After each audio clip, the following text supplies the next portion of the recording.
خوشحال خان بابا راواله کنه اشعار مړه ته وایې چې رحمان بابا زمونږ د پښتنو قومي شاعر و راواله دغه اشعار د یو پښتون مشر په نوم کې او دا ته چې کوم مشران جوړی نه ګورې دوی د ملک ډمان دي دوی مشران نه دي دومره لوی ظلم مونږ راغشتی دی چې درته ویلی نه شمه څه ظلم دی قسم په خدای ما ته توجه وکړه دغه مشران به چې په اسمان کې به ګړزه ورو شوه قسم په خدای مونږ به سینې سره رانږدې کړو او مونږ به وی هله بابا وله بیبې او نن هغه بیبې او هغه بابا په قبرستان کې پراتی دا درب پې ولاړ دي او دا کرکڼې پې ولاړ دي په ایماندارۍ زه درته وایم چې قبرستان د غوجل مقام جوړ شوی دی غواګانې خرې چیلې پې سریږي ته د هغې نه څه خبرې ته په دې یو ورځ کې لاړ شې او په هغې باندې جارو وې دا یو ورځ صرف په ټول کال کې د صفایه ده او کنه ټول کال د هغې صفایي پکار ده ولې ستا مور ستا پلار زما پلار زما مور زما یو ورځ کال ساتلی دی او کنه ټول عمر یې ما سره رسوان دي کړي دي څه په قصه باندې اخته شوي خدای تعالی دې دغه مشران په سور اور باندې اخته کړي چا چې زمونږ قوم ته ګډه ښودلې ده پښتنو یو بل نوم ورکړی دی خفه کېږو مه نه وایي دا اتڼ دا د پښتنو ثقافت دی نو زه ورته یم چې ستا د پلار ثقافت به وي ستا د نیکه ثقافت به وي زه د احمدشاه ابدالي نوسی یم زما د بابا دا ثقافت نه و که ته وایې چې زه د خالد بن ولید چې کوم دی نوسی یم زما خالد بن ولید چې کوم دی چرته هم په عمر کې اتڼ نه اچولی تاریخ راواله مړه تا ته خپل تاریخ علم نشته معلومات درته نشته ځان د خپل اسلافو د بزرګانو د مشرانو د تاریخ نه خبر کا پس د هغې نه بعد د ډمانو په شانتې ګډا کوه لګیا یې وطن اچوه نسبت چې کوم دی کله د غیرت کې نسبت چې کله د پښتون کې نسبت چې کله د فخر کې نسبت چې کله د مټو کې نسبت چې کله د وینې کې کله چې د سینې کې کله چې د طاقت کې کله چې د پاور کې یاد ساته بیا احمدشاه ابدالي محمود غزنوي او خالد بابا یادی او کله چې د ډمتوب او د ثقافت خبره شي نو بیا ورور بیا دا ګلنار بیګم یادی داسې کوي په قهر اخته شوي پښتنو خلکو خپل تاریخ هېر کړی دی قسم په خدای زموږ تاریخ خو په دیوال لیکلی دی رسول الله مبارک صلی الله علیه و آله وسلم تابعدارۍ کې چې مونږ کمزوري په دې 11 میاشتو کې راځو د هغې لویه وجه دا ده چې دا یوه میاشت مونږ په تربیت باندې د اصولو مطابق نه تېرو زما ډېر زیات انتهایي واجب الاحترام حضرات علماء کرام زما د دې علاقې ډېرو عزتمندو قدرمنو محترمو مشرانو کشرانو همزولو خوږو بچنګو او کم ځای ته چې زما آواز رسي په دین باندې مینو حیادارو پردهدارو عزتدارو خوږو میندو خویندو الحمدلله ثم الحمدلله د رمضان المبارک د بابرکت میاشت اختتام وشو چرته چې ډېر ملګري داسې دي هغې به خوشحاله وي چای روټۍ ته ول ډېر ملګري به داسې وي چې د هغې زړونه به دردېږي او خفګېږي به او د رمضان المبارک په دې الوداع باندې په دې تګ باندې په دې تلو باندې به د هغې زړونه روانېږي او حقیقت هم دا دی د مؤمن مسلمان شان دا دی دی د الله پاک د دین سره مینه ساتي د مسلمان شان دا دی دی د شریعت اسلامي سره مینه ساتي د مؤمن شان دا دی دی خپل الله سره ډېره بې کچه مینه کوي د مؤمن مسلمان شان دا دی دی د خپل آقای نامدار صلی الله علیه و آله وسلم سره ډېره بې انتها مینه کوي او ولې به مینه نه کوي د مؤمن مسلمان سره کل سرمایه حیات د ژوند ټوله سرمایه هم دقه څیزونه دي نو د مؤمن مسلمان سره سرمایه مال دولت نه دی د مؤمن مسلمان سره سرمایه کور کلی نه دی د مؤمن مسلمان سره سرمایه دا د دنیا مال او متاع نه دی د مؤمن مسلمان د پاره سرمایه دا د الله او د هغه د رسول صلی الله علیه و آله وسلم ذات اقدس دی بیا هغه کارونه هغه اقوال هغه افعال چې هغه د الله او د هغه د رسول صلی الله علیه و آله وسلم سره تړلي شوي دي تعلق لري دقه څیزونه بیا په مؤمن مسلمان باندې ډېر زیات ګران وي او ولې به ګران ني د جناب نبی کریم صلی الله علیه و آله وسلم د فرامینو په رڼا کې مؤمن مسلمان چې ژوند کوي نو د الله پاک د پاره کوي مؤمن مسلمان چې سحر کیږي نو د الله پاک د پاره دی سحر کوي مؤمن مسلمان چې کله شپه کوي نو د الله پاک د پاره شپه کوي مؤمن مسلمان چې قدم قدم اخلي نو د الله عز وجل د پاره اخلي مؤمن مسلمان چې خپل غم خادي کوي نو د جناب رسول الله صلی الله علیه و آله وسلم په نقش قدم باندې کوي په طور او طریقو باندې کوي نو زما محترمو د مؤمن مسلمان د پاره کل سرمایه حیات دا د الله او د هغه د رسول صلی الله علیه و آله وسلم تابعداري ده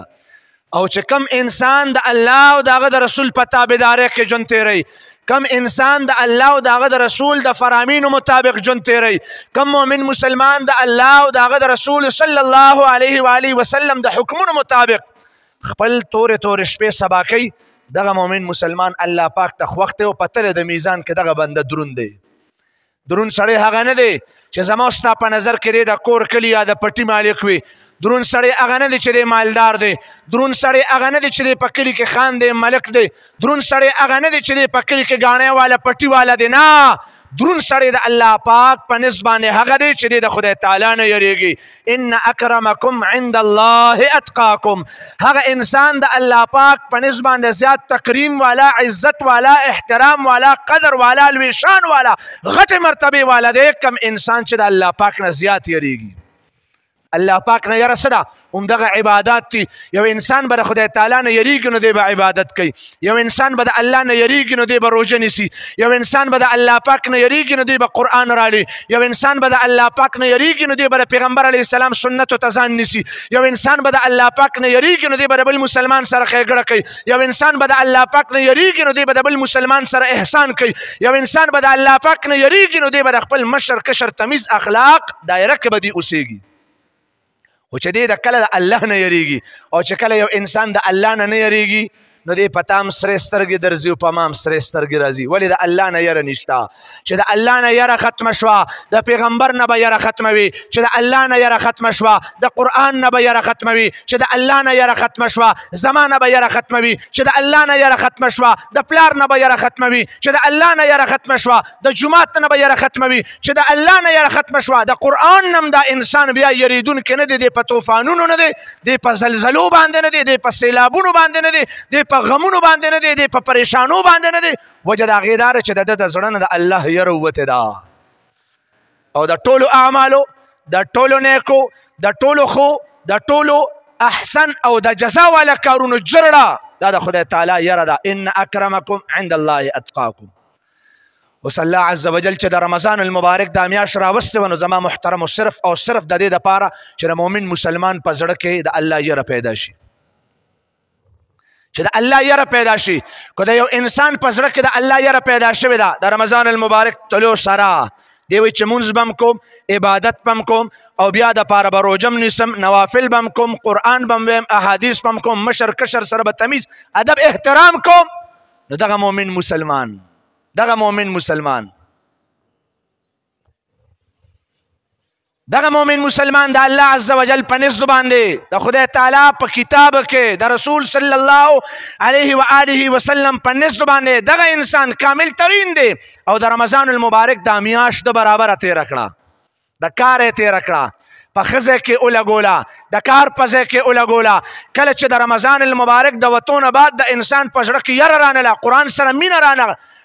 احادیث مبارکو کې راځي چې د الله پاک د شریعت اسلامي سره د انسان مینه د رمضان المبارک د تربیت د میاشتې نه بعد هم رانغله، د تربیت د میاشتې نه بعد هم رانغله. د دې انسان د کال په 11 میاشتو کې هم دته بیا سیرابي نه حاصلېږي او نه دته دا مینه نصیب کېږي. دا خو د ټریننګ میاشت وه چې الله پاک په مونږ باندې راوستې وه. دا د تربیت میاشت وه. په دې کې ځان جوړول وو، په دې کې ځان نږدې کول وو، په دې کې د الله پاک قرب حاصلول وو، په دې کې د قرآن تلاوت کول وو، په دې کې د شپې تهجد لره پاڅېدل وو، په دې کې د ورځې ذکر او اذکار کول وو، په دې کې د رسول الله مبارک په سنتو باندې عمل کول وو، په دې کې د آقای نامدار صلی الله علیه و آله وسلم په تابعدارۍ کې دا ټوله میاشت تېرول وو او دا طریقې زده کول وو او د بل مسلمان سره ښېګړه کول وو. دا ټول د رمضان المبارک د مقدس میاشت پیغام وو. کم مؤمن مسلمان چې سینې سره لګولې وي الله پاک به په نن ورځ باندې د هغه د بخښنې فیصله وفرمایي. او کم انسان چې وایي چې نه عام میاشت چې څنګه نورې میاشتې دی یاد ساتل پکار دی د ده دپاره څنګه چې د رمضان المبارک میاشت عامه میاشت وګرځېده نو دا د 11 میاشتو سره برابره کړه. لهذا چې برابره شوه نو چې دی د 11 میاشتو کې ټیک نه شو، دی په رمضان المبارک کې هم ټیک نه دی. که دی د رمضان المبارک په میاشت کې بیمار دی نو دی د کال په 11 میاشتو کې هم بیمار واخله. د خدای تعالی نافرمانه او د رسول الله مبارک صلی الله علیه و آله وسلم تابعدارۍ کې چې مونږه کمزوري په دې 11 میاشتو کې راځو د هغې لویه وجه دا ده چې دا یوه میاشت مونږ په تربیت باندې د اصولو مطابق نه تېرو. زما محترمو الحمدلله ډېرو ملګرو به د رمضان المبارک په دې میاشت کې ډېر بهترین او خوندور عبادت کړی وي او میاشت عبادت ته بنده له پکې خوند ورځي په ایماندارۍ د انسان روح ته تسکین ملاویږي د انسان جسم ته سکون ملاویږي د انسان زړه ته خوشحالي ملاویږي د انسان دل او دماغ معطر وي منور وي مطهر وي پاک وي ښکلي وي ښایسته وي د رمضان المبارک په دې میاشت کې هسې به د نیکۍ تړه کېږي هسې به د نیکۍ تړه کېږي نو د کومو مؤمنانو مسلمانانو چې د رمضان المبارک په میاشت کې نیکۍ تړه کېده تلاوت تړه کېده ذکر فکر ته اړه کېدو چاش ثوابین ته اړه کېدو او تهجدو ته او بل مسلمان سره ښېګړې ته زکات ته عشر ته وغیره وغیره ته اړه کېدو دا څومره چې نیکۍ دي نو د دغې مؤمنانو مسلمانانو زړونه به نن د رمضان المبارک په تګ باندې ډېر زیات خفه وي او دوی به په زړه زړه کې جاړي الله او د انسان د ژوند څه اعتبار دی دا مؤمن مسلمان بل رمضان المبارک ته رسي او که نه رسي بل روژې ته رسي او که نه رسي حضرت علی المرتضی رضی الله تعالی عنه ډېر بهادر و چې شیر خدا دی او چې کله د وفات وخت راغی نو په ژړا شو نو مقربینو ته تپوس وکړو خوا کې ناستې بندګانانو ای د خدای د محبوب محبوبه ولې خفه کېږي ولې ژاړې مرګ ته نه جنا د مرګ نه نه یریږم ما له افسوس را دي جړه راله راځي په هغې روژو پسې چې د رمضان المبارک اوږدې اوږدې د ګرمۍ اوږدې اوږدې ورځې وې او ما به پکې روژې نیولې نو په هغې روژو پسې خفه یم هغه اوږدو اوږدو ورځو کې به ښکلی عبادت کېدو په هغه اوږدو اوږدو ورځو کې ښه مشقت کېدو په هغه اوږدو اوږدو ورځو کې انسان ته ډېره موقع وه خدای تعالی ته د نږدېکت په هغه اوږدو اوږدو ورځو کې انسان ته ډېره موقع وه د جهنم نه د لر کېدو هغه اوږدو اوږدو ورځو کې د انسان بهترین تربیت کېدو وایي زه په هغه اوږدو اوږدو ورځو پسې خفه یم په کوم کې چې به د ګرمۍ په هغه موسم کې ما روژې نیولې یو خو زما ستا موسم دی که نه جي اوس خو ماشاءالله په یو پیالې باندې مونږ ماشاءالله روژه نیول دا روژه خو مونږ د رمضان المبارک دا رمضان المبارک سبحان الله په یو پیالې باندې په یو پیالېچې باندې نیولې دی خو ډېر ملګري داسې دي چې د رمضان المبارک میاشت راشي نو د دوی به بیا په تشو باندې دړ راشي د دې کله کلمې خوږېږي او د ډېرو ملګرو پکې بلډ پرشر د ډېرو ملګرو پکې یرقان وي د ډېرو پکې تور او سپین زیړی وي سور زیړی وي وغیره مختلف قسمونه بیا را پیدا شي د دې د ټولو نه لویه وجه دا چې دا ما او تا ذهني طور باندې د زړه نه چې کوم دی رمضان المبارک ته تیار نه یو رمضان المبارک ته مونږه فټ نه یو برابر نه یو کله چې زما او ستا ذهن مني چې د خدای تعالی نه یره پکار ده کله چې زما او ستا زړه مني چې خدای سره مینه پکار ده کله چې زما او ستا زړه مني چې الله ته ورنږدېکت دی کله چې زما او ستا زړه ومنله چې زما او ستا رب لا یزال ته ورنږدې کېدل دي او هغه ته جواب ورکول دي او د هغه قرب حاصلول دي په ایماندارۍ درته وایم ځان به ترې زندګۍ خو د خدای تعالی سره به مینې او د محبت دعوه کوي او دا دعوه چې رمضان المبارک کې څنګه کېږي د کال په 11 میاشتو کې داسې نه کېږي ډېر بختور خلک وي چې هغوی د رمضان المبارک نه علاوه په 11 میاشتو کې د خدای تعالی د مینې او د محبت دعوه کې لګیي ډېر کم خلک داسې وي یعنې عام طور باندې زموږ جوماتونه په رمضان المبارک کې ډک وي خو د آخري رمضان المبارک د آخري ورځې نه بعد پته نه لګي چې زموږ د مقتدیانو ته نظر وشي خدایه په دې باندې څوک تعویض وکړي ربه پروردګاره خبر نه یم چې دې ته وله په دې باندې جادو شو که څه چلو شو یار ډک جومات و سړي غیب شي ډک جومات سم دم مقتدیان سم صوفیان بزرگان ولیانو غټو تسبو والا او لوی جبو والا قسم په خدای د اختر د ماسپښین نه بعد ته ګوره یو قسم په جومات کې دي که ته چې کارونه پیدا شو د ټولو کارونه پیدا شو که ته ډیوټۍ له لاړو ولا ټول ډیوټۍ له لاړل او که ته چې وروره پټي ته لاړل د سهیل مې پټي ته لاړل دا د رمضان المبارک په میاشت کې د چام پټي نو د چام کار نو د ټولو کارونه د روژې په میاشت کې الحمدلله مونږ کار له ځو ډیوټۍ له ځو پټي ته ځو باقاعدګۍ سره ریړم روانه کړي وي ګني راوړو وروره په دې کې چې کوم دی نو ها ټول د دنیا جهان قسمونو کارونه کوو و حیران په دې یم چې موږ د یو میاشتې لپاره د مسلمانۍ وعده خدای تعالی سره آیا د یو میاشتې لپاره کړې ده موږ د یو میاشتې مسلمانان جوړ شو او موږ وایي چې دغه وخت کې څنګه چې دا بعض ملګري دي نو دوی د لیلة القدر په میاشت کې سبحان الله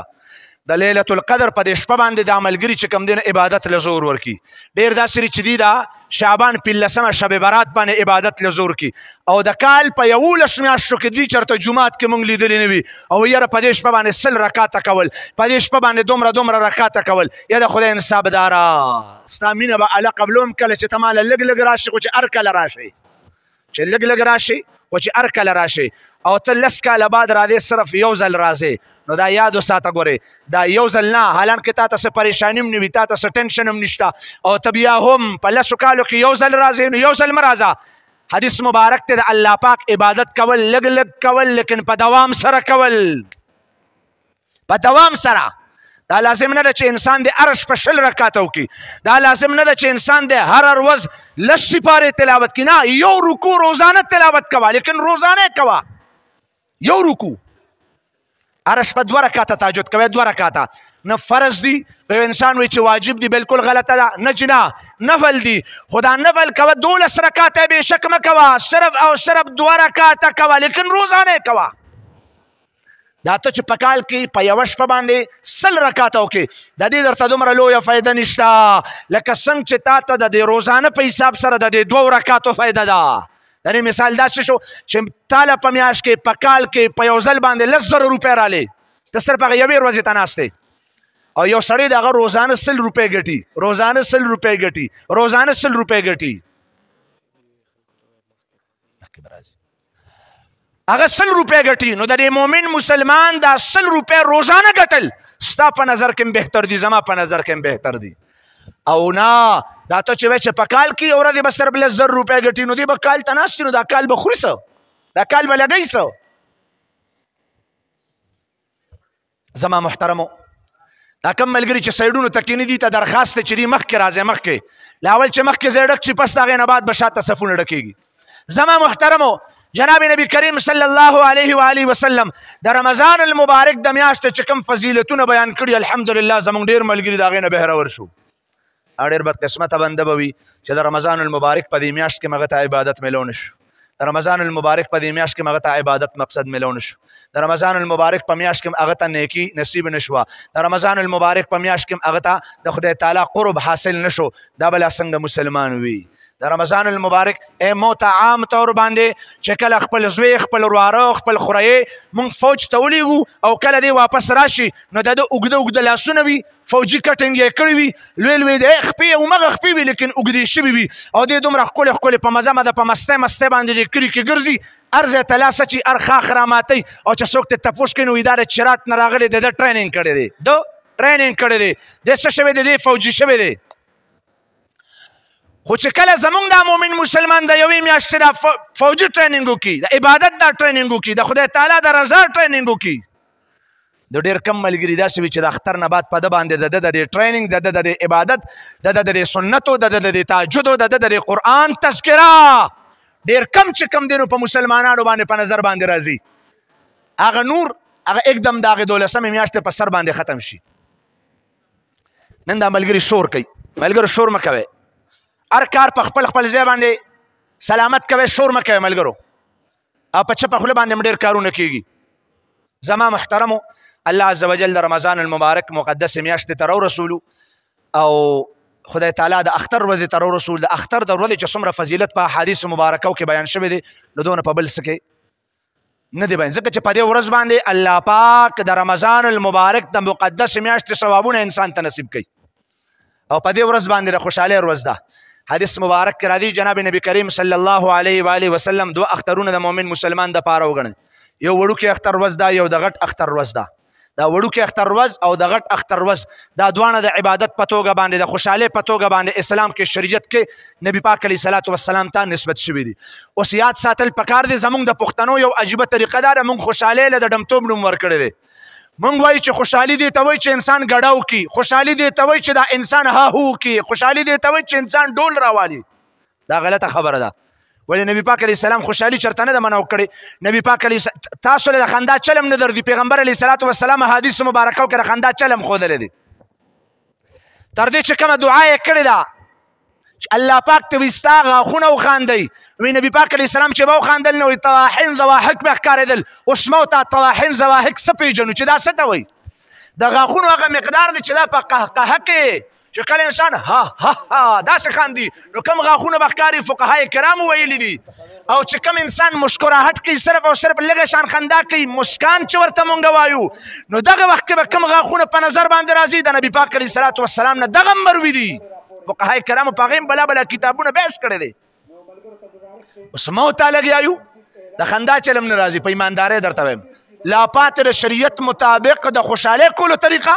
نو زما ستا عام طور باندې په ذهن کې دا چې د خوشحالۍ نه مقصد دا چې تا باید ډولکي راواله وګډېږه نو یو بل نوم ورکړی دی خفه کېږو نه وایي دا اتڼ دا د پښتنو ثقافت دی نو زه ورته یم چې ستا د پلار ثقافت به وي ستا د نیکه ثقافت به وي زه د احمدشاه ابدالي نوسی یم زما د بابا دا ثقافت نه و که ته وایې چې زه د خالد بن ولید چې کوم دی نوسی یم زما خالد بن ولید چې کوم دی چرته هم په عمر کې اتڼ نه اچولی تاریخ راواله مړه تا تر خپل تاریخ علم نشته معلومات درته نشته ځان د خپل اسلافو د بزرګانو د مشرانو د تاریخ نه خبر کا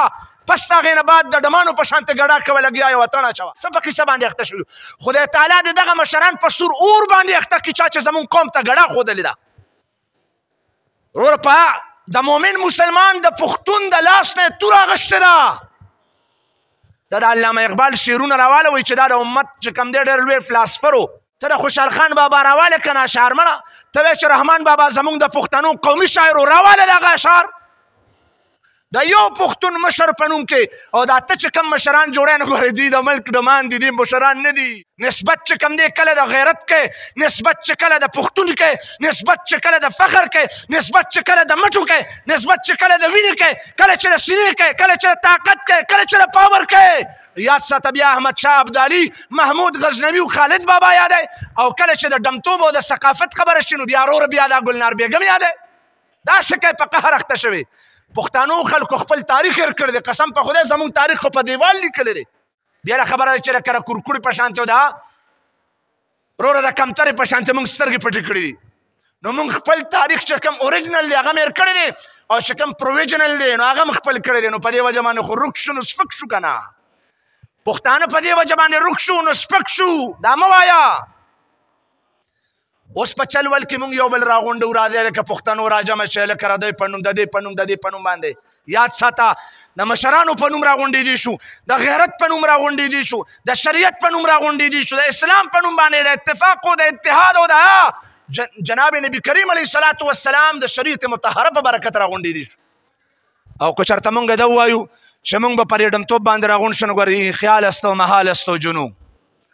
زمونږ پښتنو د اختر د ورځې نه ډېر هلکان داسې اراده چې وایي اوس که شکر د خدای تعالی په بم والوزولې هغه سنیماګانې خلک به سنیماګانو ته تلل خو په بل قهر باندې دا اخته شو چې خلکو کورونو ته سنیماګانې راوړې اوس به څه کوې یو لانجه نه ده که نه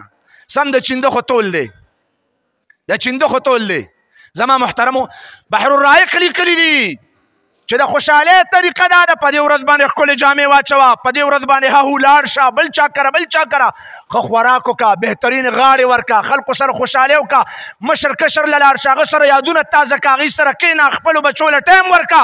بهترینه غذا د بازار نه راوړه په خپل اولاد باندې تقسیم کړه وخوروه پیسې لګیا یې وشین د مشرانو کشرانو له ورکړه دې طرح خوشحالۍ طریقې د انسان زړه ته سکون نصیب کېږي یو ظاهري خوشحالي ده چې ما ورته وایو ظاهري خوشحالي نه ده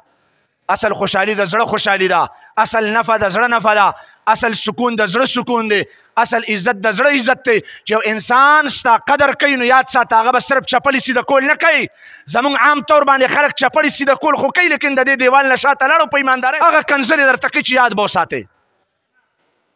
د نبي پاک علیه الصلاة والسلام طریقه مبارکه دا وه چې د اختر په ورځ باندې به بهترینې کپړې واچولې عطر مبارک به ولګول نکونه مبارک به واغستل جناب نبی کریم علیه الصلاة والسلام به غسل وفرمایلو او عیدګاه ته به په ښي طرف باندې روان شو په ګس طرف نه زمونږ ټول کارونه د سنت نه خلاف دي لانجه ټوله دغه جوړه د غم په ځای کې ښادي وي او د ښادۍ په ځای کې غم وي نن د اختر ورځ د احادیث مبارکو کې د خوشحالۍ موقع راغلې ده او زما د ورونه بایګان چې کوم دي نو وروره دي سوزکي او ډاکسنې او دي چې کوم دي نو چنګچې سټارټ کړي دي وروره قبرستان ته روان دي یا لکه موږ د دې خوا راکاږو خوشحالۍ ته د بیا غم ته منډې وی دا د غم موقع نه ده دا د خوشحالۍ موقع ده او که ته وایې چې په دې خوشحالۍ کې خپل پلار یاد کړم نو مړه کال کې د نه دې یاد کړو ته د اختر په ورځ باندې شریعت اسلامي کې دغه پلار هره موقع باندې د یادګیرنۍ قابل دی قسم په خدای مونږ خو دومره ظلم دی خپل مشرانو سره راغښتی دی چې درته یې ویلی نه شم نو بس کښېنه دومره لوی ظلم مونږ راغښتی دی چې درته یې ویلی نه شمه څه ظلم دی قسم په خدای ما ته توجه وکړه دغه مشران به چې په اسمان کې به ګړزه وروشوه قسم په خدای مونږ به سینې سره رانږدې کړو او مونږ به ویله بابا وله بیبې او نن هغه بیبي او هغه بابا په قبرستان کې پراتی دا درب پې ولاړ دي او دا کرکنې پې ولاړ دي په ایماندارۍ زه درته وایم چې قبرستان د غوجل مقام جوړ شوی دی غواګانې خرې چیلې پې سریږي ته د هغې نه څه خبرې ته په دې یو ورځ کې لاړ شو په هغې باندې جارو وې دا یو ورځ صرف په ټول کال کې د صفایه ده او کنه ټول کال د هغې صفایي پکار ده ولې ستا مور ستا پلار زما مور زما یو ورځ کال ساتلی دی او کنه ټول عمر یې ما سره رسواندې کړي ټول عمر یې ما سره زړه ستړی کړی دی قسم درته وایم بس چې څومره زیاتې مونږ شروع کړی دی د خپلو مردګانو سره ډېر خلک ما ته وایي استاد جي زما مردګان به په دوا کې یادوي ته یې خپله یاد که ستا د دعا ضرورت دی زه به ورته بیا وروسته کومه خپل مردګان په خپله باندې دعا کې نه یادو ضرورت د دې خبرې دی چې هر سړی خپل ځان له صدقه جاریه داسې روانه کړي چې دا مؤمن مسلمان قبر ته لاړه زه قبر ته لاړم ته قبر ته لاړې چې زما ستا لپاره د دعا کولو ضرورت نه ما پسې اټومیټکلي داسې روشندانونه کوله وي داسې ایرکنډیشن داسې هواګانې کوله وي موږ شاته بوساړې پرېږدو شاته شوتلې پرېږدو شاته غواګانې پرېږدو شاته مال دولت پرېږدو شاته پټي کټي پرېږدو قسم په خدای اونې باغونه پرېږدو خپل شاته محلات پرېږدو خو که شاته نه پرېږدو نو موږ د آخرت دپاره څه دروازه نامه اعمال کې څه لیکل نه پرېږدو په دنیا کې داسې ډېر خلک خدای تعالی پیدا کړی دی چې د هغوی د مرګ نه بعد هم الله پاک اعمالنامه د هغوی جاري ساتي اعمالنامه جاري ده ډېر خلک خو داسې اعمالنامه بنده شي دی مړ شو هر څه ختم شو تس نس شو سر یې خوړو په زرګونو انسانان داسې دي چې د هغوی اعمالنامې د هغوی د مرګ نه بعد هم جاري دي هغه سړی دی چې د خپل مرګ نه بعد د یو داسې نیک کار کړی دی یو داسې ښکلی کار یې کړی دی یو داسې بهترین کار یې کړی دی د مولوي صاحب قاري صاحب په شانته بهترین انداز کې هغوی اولاد پرېښی دی او د دې جمع په وساطت سره د ننني اختر په مناسبت سره زه خو یو نصیحت کومه چې په خپل 15 اولاد کې په خپل 4 اولاد کې په خپل 3 اولاد کې یو بچی عالم ضرور جوړ کا حافظ قرآن جوړ کا قاری د قرآن جوړ کا زما د ایمان دی زما پلار خدای بخلی سړی و تاسو ټولو ته معلومه بزرګترینه هستي وه قسم بالله زه په خپله دعا کې لاول خپل پلار له دعا کوم پس د هغې نه بعد ځان له دعا کوم او تاسو ته د دې خبرې دا تاسو خو د خپل مور د سکه مور پلار نم قسم په خدای ځان له ناسکه میرانه جوړ کړي دي او میرانه ولې جوړ دي وجه د هغې دا ده چې هغوی ته د شریعت مطهره لاره معلومه نه ده چې مور پلار سره ادب احترام څنګه پکار دی طریقه څنګه پکار ده د بزرګانو وظیفه ده ټایم ځان سره ولیکه هغه د ځان سره ولیکي یاد یې کا د زړه په د نقش باندې نقش کا وظیفه ده وایي کوم سړی چې دا وایي چې زما دعا د خدای تعالی قبلوي د هغه د ځان باندې لازم کړي چې په هره دعا کې د خپل مور او پلار یاد وي هره دعا کې دعا دې ورله غواړي دعا دې ورله کوي نه ګورې ښه دعا کول بیل شی دی دعا غوښتل بیل شی دی دعا کول بیل شی دی دعا غوښتل بیل شی دی دا ډېر ملګري وي موږ ته دعا وکړئ زه ورته کله کله وایم دعا خلک کوي نه دعا خلک اخلي دعا خلک اخلي د مشر ته ادب احترام وکړه د مشر قدر وکړه مشر ته چپړې سیده کړه مشر له ته احترام ورکړه مشر لاس نه ونیسه مشر کېنوه مشر پاسوه د مشر دومره قدر وکړه چې هغه کینیم نو چې یا الله دا زما دومره احترام کوي یا الله ته په دنیا کې خوشحالی ورکړي یا الله ته په بارانونه وکړي یا الله ته ورله مال دولت دګر باران د څاڅکو په شانتې ورکړي نو داسې د زړه نه دعا کېږي د اړه نه څنګه چې موږ وایو که نه خیرې د اړه نه کېږي وایي دا یو دی چې د دې زړه نه وځي دقه شانتې دا دعا هم ګورې بې اختیاره وځي ښه دا څه مصنوعي شی نه دی چې ته ورته یې راکه که نه ورته چې واله که نه نو راکه که نه واله که نه دا دعا نه ده دعا به په خپله باندې د یو انسان د اړه نه تا ته وځي نو دغه به دعا وي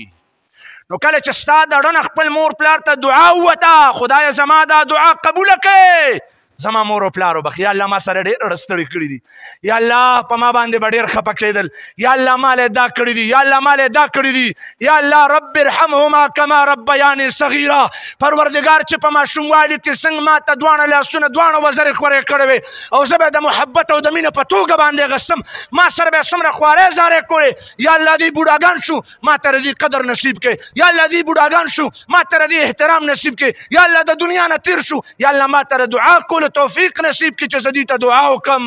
او نن مسلمانان 2 کال او 3 کال بعد د خپل پلار دغه قبر لدا انسانان د اختر په موقع زی د اختر په موقع باندې نه جنا اره موقع باندې تک پکار دی وای نبی پاک علیه الصلاۃ والسلام د اختر په موقع باندې ترې د موږ پرون هم دا مسله وکړه چې کوم ملګری حرمین شریفین دیدار ورته الله پاک نصیب کړي چاته چې نه نصیب کړي رب لا یزال د رمضان المقدس په برکت باندې هغه ټول ملګرو تر حرمین شریفین دیدار په نصیب باندې وګرځي چې دا حرم شریف دی او دا ورسره جنت البقیع د قبرستان او جومات یو ځای دی. نو چې پیغمبر پاک علیه السلام به داسې تلو نو هم به قبرستان ته، او چې داسې به راتله نو هم به قبرستان ته. خو په لاره کې قبرستان، یعنې زموږ چې د چاردامونو په ځای کې څنګه قبرستان وي دقه شانتې هغه ځای کې قبرستان و.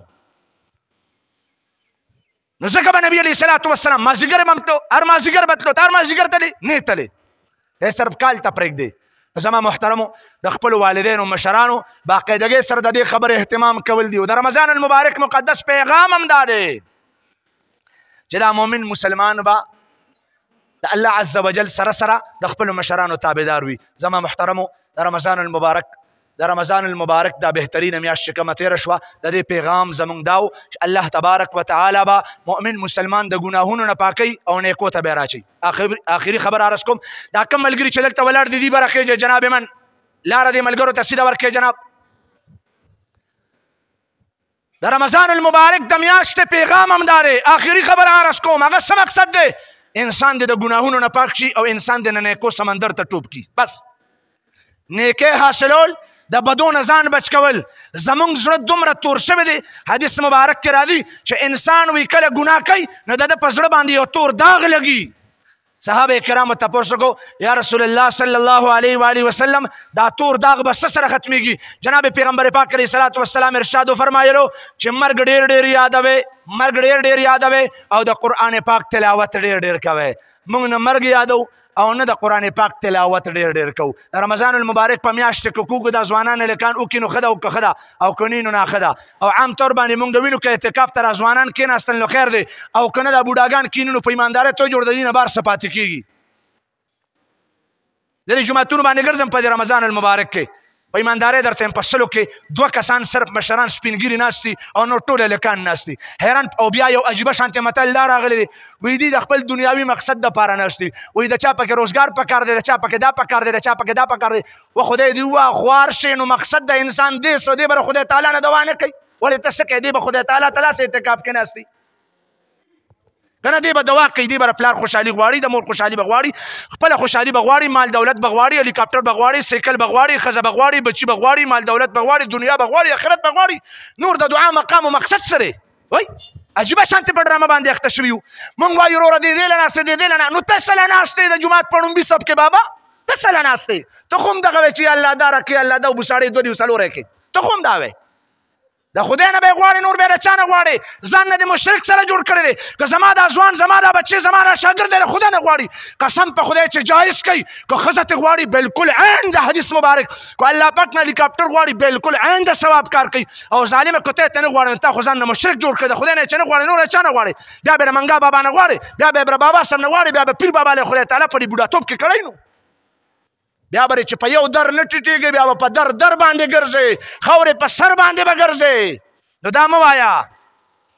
او زیات ضرورت خو ما او تا ته دی چې په ګیره کې م سپینو لګېدل، خپې په قبر کې ځوان دی چې ظالمه په جومات کې به کینو، دواړه به کینو. لاول به زه کینم بیا به ته کینو، خیر دی. او ای خدای تعالی ته به توبه تایب شو، ظالمه د مرګ څه پته لګي. اوس خو دومره ناګهانه شوی دی، قسم په خدای د دې مری نه لرو بیا ورسره زما هغه پلار هم نشي کتی. ستا پلار خیر دی کمزوری و. زه چې کله دغه شان جومات کې چېرته بیان له لاړ شم، زه ورته وایم هلکه پلان کې مرګ به راباندې راشي. یو ځای کې مې بیان کوي مولوي صاحب وایي داسې مه وایي ته خو موږ یادېږو ځان یادوې نه. نو ما وایي ظالمه چې زه درنه مړ شم نو نکاح به درله څوک تړي، دا قبر کې به دې کوزۍ څوک؟ مې ما مه مړ کوه. او که ته مړ شوې ظالمه نو بیا به دې ګورې تا ته به درې بیا به انجینران راوړې او بیا به وروره چې کوم دی نو په کولونه به یې کاږي او دماغ به یې خراب وي. به یې وروره هغه به راغی وایي چې په شریعت کې د سر نه جنازه شته دی نه، او په شریعت کې د سر نه تراویح شته دی نه، په سر نه چې کوم دی دوا شته دی نه، وروره اختر شته دی نه، رمضان شته دی نه. نو که داسې خلکو ته مې پاتې کړو په ایماندارۍ په ژوندونه دي هندو در نه جوړوي، سیک ته نه جوړوي. زه خو بیا هم لا ښیم څه مسلې مې درته. زما محترمو زمونږ په دې اړه باندې تور داغ لګېدلی دی او داغ به څه سره ختمېږي؟ د الله یاد سره ختمېږي، هغه قرآن دی. او د مرګ یاد سره به ختمېږي چې موږ او تا نه هیر دی. زما محترمو دا دواړه څیزونه ځان سره. او یې قسم په خدای ما تا سره فکر شته، د خپل جامو د وینځلو فکر شته، د خپل بوټانو د بالش کولو فکر شته، صدر زموږ شلېدلی د هغې د ګنډلو فکر شته، ټوپۍ سقا شوې د هغې فکر شته. خو که ما تا سره فکر نشته، د خپل تک تور زړه د وینځلو فکر را سره نشته.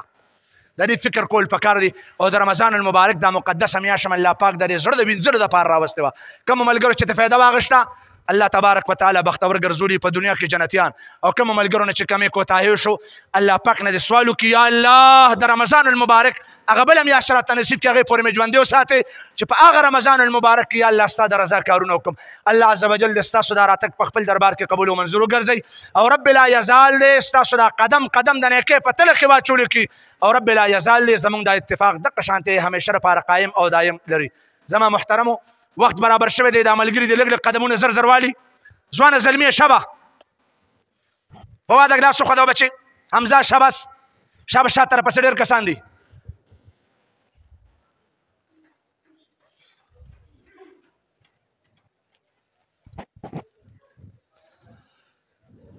تعاون مال ملګري بسم الله وکړئ لاس وخوځوئ ملګري برپور تعاون ورسره وکړي بس یو 15 منټه درته انتظار کوم.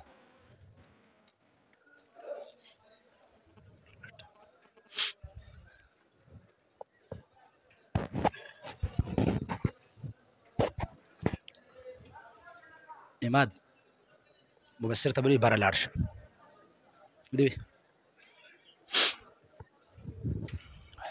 موږ اعلانونه هم وکړو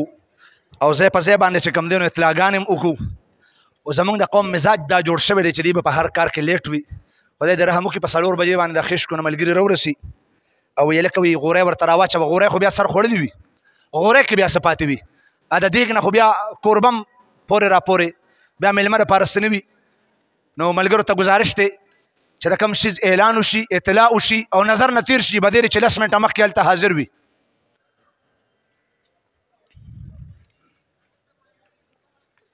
نصیب شاه بسم الله وکړه شابه دنم ډېر ځای دی ماشاءالله الحمدلله الحمدلله الحمدلله دا زموږ د مشرانو برکات دي د هغې ملګرو چا چې په ایماندارۍ خپلې خولې تویې کړې او موږ له یې دلته کې د سر د پټولو موقع راکړه الحمدلله.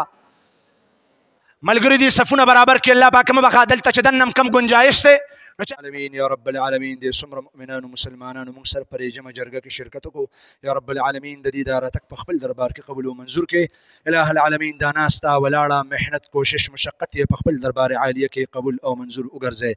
الہ العالمین دا قدمونه د نیکۍ په تله کې واچولې کې پروردګار عالم د رمضان المبارک ته مقدس او مطهر میاشت تمام برکات موږ ټول مؤمنانو مسلمانانو ته په نصیبه باندې وګرځولې کې.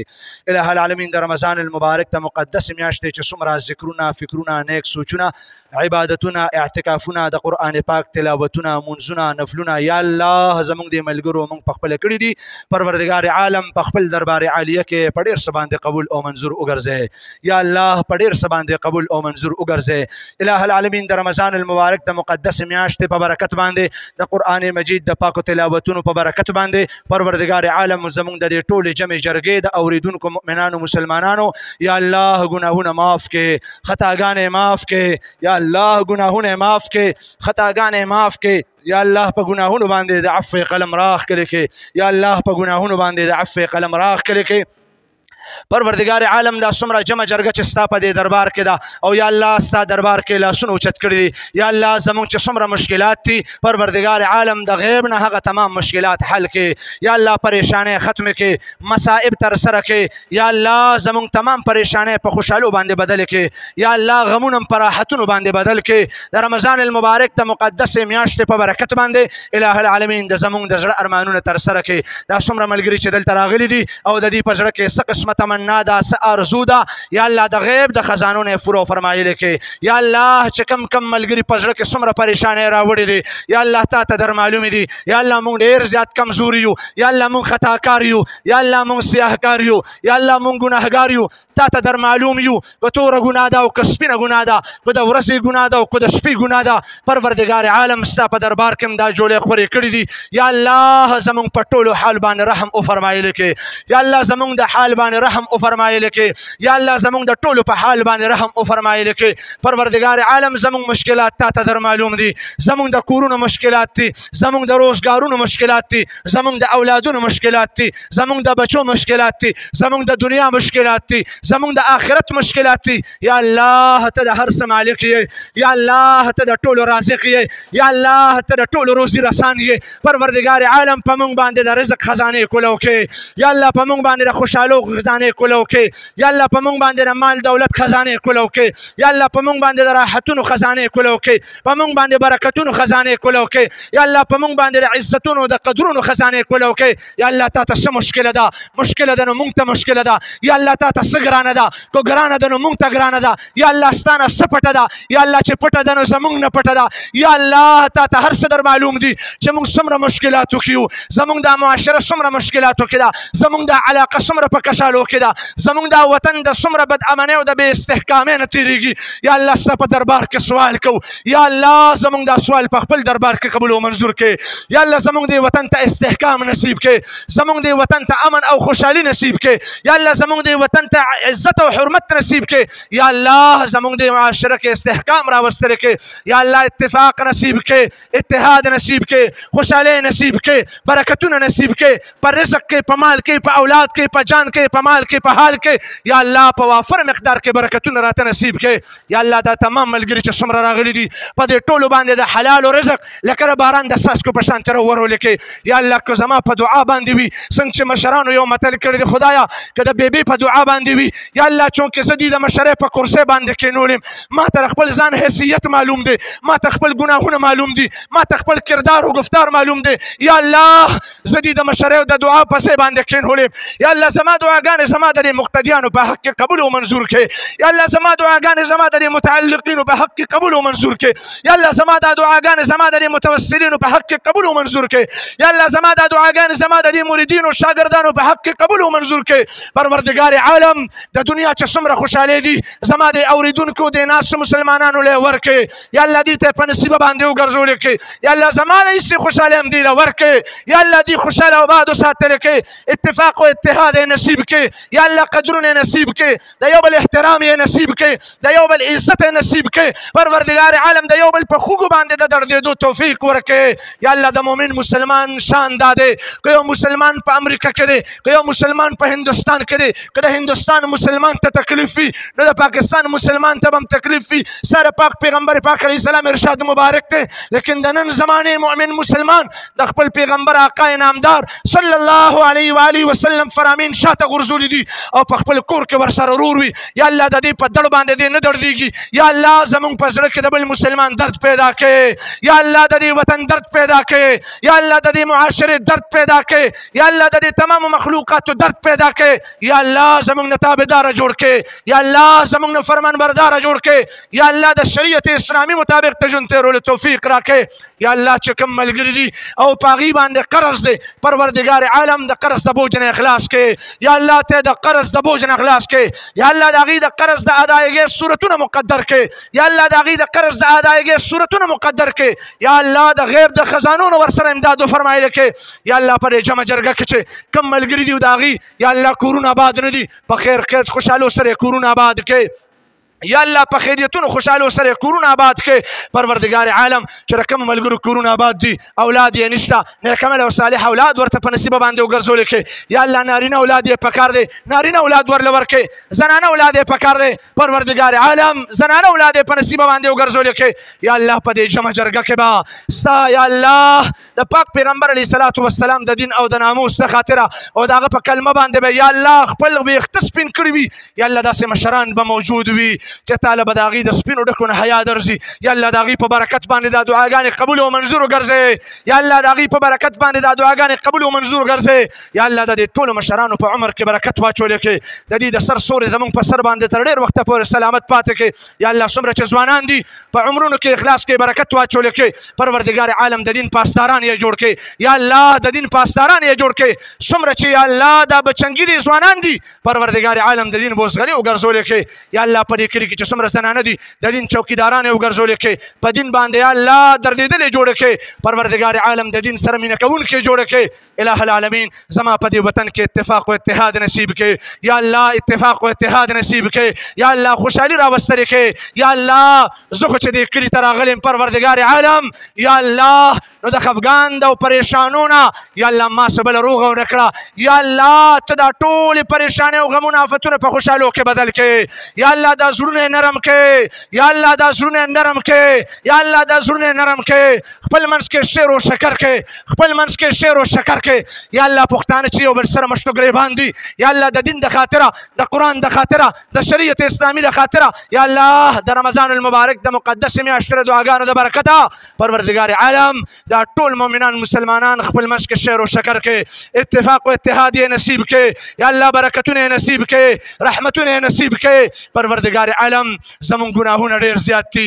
یا الله مونږ ته د ګناهونو معافي وکړې یا الله مونږ د دې قابل نه یو چې تا ته د سوال لمنه خوره کړو تا ته ښه معلومه ده یا الله چې زمونږ د ورځې څومره ګناهونه دي زمونږ د شپې څومره ګناهونه دي یا الله چېرته هم تا ته دومره مهربانه ذات یې چېرته هم ستا په ډکې دا رانغلل چې د دې نه زه رزق بند کړم د دې نه زه رزق بند کړم د دې نه زه هواګانې بندې کړم د دې نه زه بارانونه بند کړم د دې نه زه غلې بندې کړم یا الله ستا دا مهرباني په موږ باندې همیشه همیشه وساتلې کې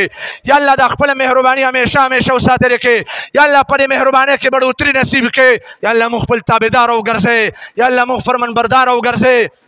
پروردگار عالم د شریعت اسلامی مطابق د نبی پاک علیه الصلاۃ والسلام د سنت مطابق د جون تیرولو توفیق راکړي یا الله زمونږ نه په مخکې باندې چې څومره مشران کشران ستا دربار ته درغلي دي پروردگار عالم د یو نوم اغستل مشکله ده یا الله ته د هغې ټولو روحونو مبارکو ته دا ټولې دعاګانې ور ورسولې کې یا الله دا ټول ثوابونه ورته ور ورسولې کې یا الله مونږ ټول د رمضان المبارک د مقدس او مطهر میاشت عبادتونه ذکرونه فکرونه عبادتونه د قرآن پاک تلاوت یا الله خپل ټولو مشرانو پسې به طور ایصال ثواب پیش کوو یا الله ته د هغې روحونو مبارکو ته ور ورسولې کې یا الله ته د هغې روحونو مبارکو ته ور ورسولې کې یا الله ته د هغې روحونو مبارکو ته ور ورسولې کې یا الله ته د هغې مشرانو برکتونه په موږ باندې کېښودلې کې ای اله العالمین یا رب العالمین دغه ورځ زموږ په سر باندې پرته ده یا الله ډېره سخته ورځ ده چې په دغه ورځ باندې به ستا پیغمبران هم پریشانوي یا الله په دغه سخته ورځ باندې زموږ په کار راشي یا الله په دغه مشکله ورځ باندې زموږ په کار راشي یا الله د قیامت په سختو کې را پکار شي یا الله د قبر په سختو کې را پکار شي یا الله د منکر نکیر د سوال او د جواب په معامله کې د کرم معامله را سره وفرمایله کې یا الله زمونږ جولې خالی دي زمونږ په جولو کې سوا د نافرمانۍ نه بل څه نشته دي زمونږ په جولو کې سوا د خفګانونو نه بل څه نشته دي زمونږ په جولې کې یا الله په نامه اعمال کې تا ته د ښودو خو څه نشته یا الله دا مینت او زاري درته کوو پروردګار عالم د دې مینت او د زارۍ په برکت باندې یا الله زمونږ په نامه اعمال کې سنیکي ولیکلې کې زمونږ په نامه اعمال کې بختورتیا ولیکلې کې زمونږ په نامه اعمال کې جزا ولیکلې کې اجر ولیکلې کې ثواب ولیکلې کې پروردګار عالم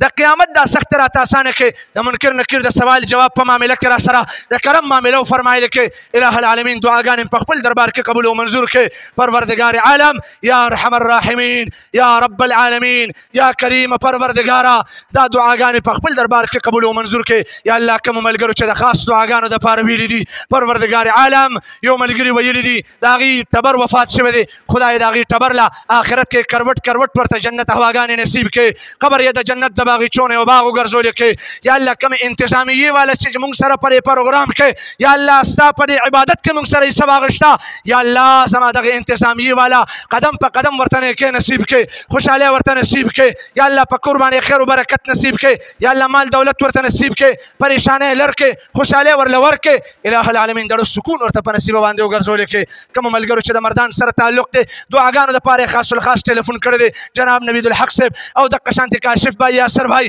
او دقه شانتې په ګڼ تعداد کې چې څومره ملګرو وینا کړې ده یا ارحم الراحمین ذاته تا ته زموږ مشکلات در معلوم دي یا الله د دې تمامو مشکلات حل کې مشکلات یې په خوشحالو باندې بدل کې پریشانۍ یې په راحتونو باندې بدل کې پروردګار عالم یا ارحم الراحمین زموږ کورونه د دین مراکز وګرځولې کې یا الله زموږ کورونه د دین مراکز وګرځولې کې یا الله زموږ دا جمع جرګه په خپل دربار کې قبول او منظور کې یا الله زموږ د پښتنو رواج دی چې د چا په دروازه باندې زموږ یو دوه مشران ورځي شي او دا غیرتمند وي. یا الله ته خو د ټولو غیرتمند دی. یا الله نو زمونږ د دې مشرانو جرګه څوک یا الله غورځوي نه. پروردګار عالم د هغې مونږ خبره منو او مونږ د هغې خبرو ته کینو. یا الله د هغې خبرو ته غوږ ږدو. یا الله د هغې مدعا اورو، د هغې خبره باندې عمل کوو. که هغې وي حجرې ته راځه حجرې ته ورسره ځو، که هغې وي جومات ته فیصلې له راځه جومات ته فیصلې له ورسره ځو. یا الله مونږ ډېر خطاکار یو. پروردګار عالم د رمضان المبارک مقدسه میاشت لاړه، ما ولیدل چې د رحمتونو څنګه حق وو هغسې حق مونږ ادا نه کړی شو. د مغفرت د راغونډولو څنګه حق وو قسم په خدای هغسې مونږ یا الله هغه مغفرت مونږ ته په نصیبه باندې ونه ګرځېدلی شو. یا الله څنګه چې د جهنم د بچ کېدو نه یا الله د دې اور نه د بچ کېدو حق وو هغسې مونږ ځان بچ نه کړی شو. پروردګار عالم ته خو د ټولو غیرتمند یې. یا الله ته خو پر خپلو بندګانانو ډېر مهربانه یې. یا الله ستا خو وعده ده چې د رمضان المبارک په اختتام باندې زه د خپل بندګانان داسې صفا او پاک د ګناهونو یا الله د عیدګاه د عبادتګانو واپس راولم لکه چې دې په دغه وخت کې یا الله پیدا شوي وي. پروردګار عالم زمونږ د ټولو ګناهونه معاف کړې. یا الله زمونږ د ټولو خطاګانې معاف کړې. پروردګار عالم د رمضان المبارک په دوران کې مونږ چې څومره عبادتونه کړي دي یا الله په خپل دربار عالیه کې قبول او منظور وګرځې. یا الله په خپل دربار عالیه کې قبول او منظور وګرځې. د کومو ملګرو په کورونو کې خفګانونه دي خفګانونه په اتفاق او خوشحالو باندې بدل کې. الہ العالمین مونږ له د دعاګانو چل نه راسي پر ستا پاک پیغمبر علیه الصلاة والسلام چې ستا نه څنګه دعا غوښتې ده. یا الله ستا نه یې کوم برکتونه غوښتي دي، ستا نه یې کوم راحتونه غوښتي دي، کومې خوشحالۍ غوښتي دي، یا الله کوم عزتونه عظمتونه یې غوښتي دي. پروردګار عالم ستا دربار عالیه کې مونږ سوال کوو د دغې پاک پیغمبر علیه السلام په واسطې او وسیلې سره. یا الله دغه ټول برکتونه مونږ ته نصیب کړې، دغه ټولې خوشحالۍ مونږ ته نصیب کړې. او یا الله چې د کومو پریشانونو یې پناه غوښتې ده، د کومو یا الله خفګانونو نه پناه غوښتې ده، د کومو بیمارونو نه پناه غوښتې ده. پروردګار عالم دغه ټولو پریشانو بیمارو موضوع اثراتو نه مونږ له پناه راکړې. یا الله مونږ له پناه راکړې. بیمارانو له صحت کامله عاجله مستمره په نصیبه باندې وګرځولې کړې. یا الله بیمارانو له صحت کامله عاجله مستمره په نصیبه باندې وګرځولې کړې. یا الله تر د بل رمضان المبارک پورې مونږ له ډېر ډېر عمر نصیب کړې. یا الله مونږ ته عمر د خپل عبادت او د مخلوق د خدمت دپاره نصیب کړې. یا الله زما ټول شاګردان کامیاب کړې. یا الله زمون ټول شاګردان کامیاب کړي. یا الله زما ټول شاګردان کامیاب کړي. زما ټول مریدین یا الله کامیاب کړي. زما ټول مقتدیانو له خوشحالۍ نصیب کړي. زما ټول متعلقینو له الله خوشحالۍ نصیب کړي. پروردګار عالم دا جمع جرګه چې څومره راغلې ده یا الله د اتفاق او د اتحاد بهترین مظهر دی. یا الله زمونږ د اتفاق او اتحاد در قیامته پورې دقه شانتې قایم او دایم وساتلې کړي. یا تر د قیامت ته سهره پورې دقه شان قایم او دایم وساتلې کړي. یا الله دې ټولو سره ډېر ډېر خو کړي. یا الله د دې ټولو په زړه کې چې څه ارمانونه وي یا الله ته یې ترسره کړي. یا الله ته یې ترسره کړي. یا الله ته یې ترسره کړي. پروردګار عالم دا دعاګانې په خپل دربار کې قبول او منظور کړي. یا الله ته یې قبول او منظور کړي. یا الله ته یې قبول او منظور کړي. یا الله ته یې قبول او منظور کړي. یا الله ته د فریاد دې ته قبول او منظور کړي. یا الله ته یې قبول او منظور کړي. آمین ثم آمین اللهم آمین. ربنا تقبل منا إنك أنت السميع العليم وتب علينا إنك أنت التواب الرحيم برحمتك يا أرحم الراحمين.